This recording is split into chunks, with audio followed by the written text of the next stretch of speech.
جدا خطير. وضح أنه أكثر من 23% من الأطفال في المجتمع السعودي تعرضوا للاغتصاب الجنسي. أوكي، يعني حوالي ربع أطفال السعودية، حوالي ربع الأطفال السعودية متعرضين للاغتصاب الجنسي. 62% من هذول الأشخاص يعني لا عفوا، هم الظاهر انه هذه الدراسه سواها على طلبه الجامعه. اوكي، فكان 23% تعرضوا للاغتصاب الجنسي في مرحله الطفوله. 62% منهم كان من طبعا ما صرحوا لاحد ابدا، ويرجع هذا الموضوع لانه اللي اغتصبهم من الاساس او اللي تحرش فيهم كان من احد الاقارب. نعم.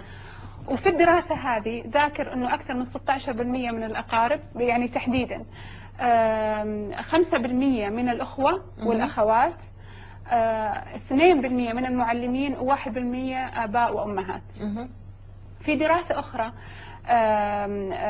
أو هي كانت دراسة مسويتها الدكتورة إنعام الربوعي. أوكي، هذه الدكتورة هي رئيسة قسم جراحة الأطفال في مستشفى القوات المسلحة في جدة. نعم.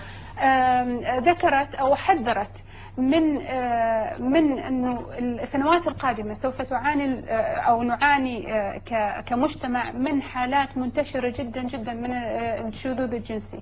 أرجعت هذا السبب للاعتداء الجنسي على الأطفال وكثرة الحالات اللي ترد للمستشفى من الاعتداء الجنسي للأطفال، كذلك العنف الاجتماعي الذي يقع على الطفل. وذكرت كذلك أنه في المستشفى بالمتوسط يأتيهم تقريبا 3 حالات في الأسبوع، هذا اعتداء جنسي. أوكي، وش يكون مصير هذه الحالات لما توصل؟ والله أنا ما أدري، بس هذا اللي يعني هذا اللي ذكرته على فكرة بجريدة الوطن السعودية، يعني كانت بمطبوعة، وأنت عارفة جريدة الوطن من الجرائد اللي جدا ثقة. نعم.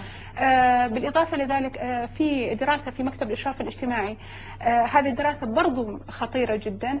تقول هذه الدراسة إنه نسبة 46% من الطلبة في مدينة الرياض يعانون من الشذوذ الجنسي.